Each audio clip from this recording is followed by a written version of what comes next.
কোনো ব্যবসায়ী নির্দিষ্ট মাসে যদি ভ্যাটযোগ্য কোনো লেনদেন না থাকে, তবে জিরো ভ্যাট রিটার্ন নিজেই জমা দেওয়ার পদ্ধতি বুঝতে ধৈর্য করে আমাদের কয়েক মিনিটের ভিডিও অবশ্যই মনোযোগ দিয়ে দেখুন। তবে খেয়াল রাখবেন, একটি ছোট্ট ভুলও বড় ক্ষতির কারণ হতে পারে, আর সেই ক্ষতির দায়ভার আপনাকেই বহন করতে হবে। এই কারণেই পেশাদার কনসালটেন্সি গুরুত্বপূর্ণ। অল্প কিছু পারিশ্রমিকের বিনিময়ে আমরা আপনাকে গাইডলাইন দেব, যাতে আপনি কোনো সমস্যায় না পড়েন এবং সময় মতো সঠিকভাবে রিটার্ন জমা দিতে পারেন।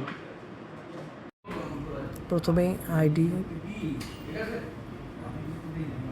পাসওয়ার্ড দিয়ে লগ ইন করবেন।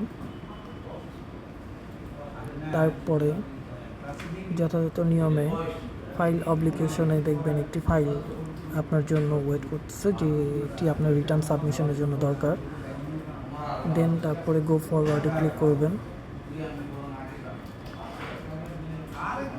দেন লোডিং হওয়ার পরে আপনি অ্যাক্টিভিটিস নোতে ক্লিক করবেন।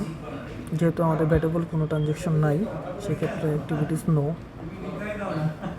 অ্যান্ড সবশেষে আপনি সব কিছু জেনে সাবমিট করতেছেন সেই বাটনটি ক্লিক করে চেক ইন দিবেন। চেক ইনে দেখবেন নো রিজাল্ট ফাউন্ড, দেন সাবমিট, দেন ওকে। আপনার হয়ে গেল আপনার ভ্যাট রিটার্নটি সাবমিশন করা। এভাবে ব্যাকে গিয়ে হোমে গিয়ে লগ আউট করে দিবেন, আপনার প্রয়োজনীয় কাজ ভ্যাট রিটার্নটি সাবমিশন হয়ে যাবে।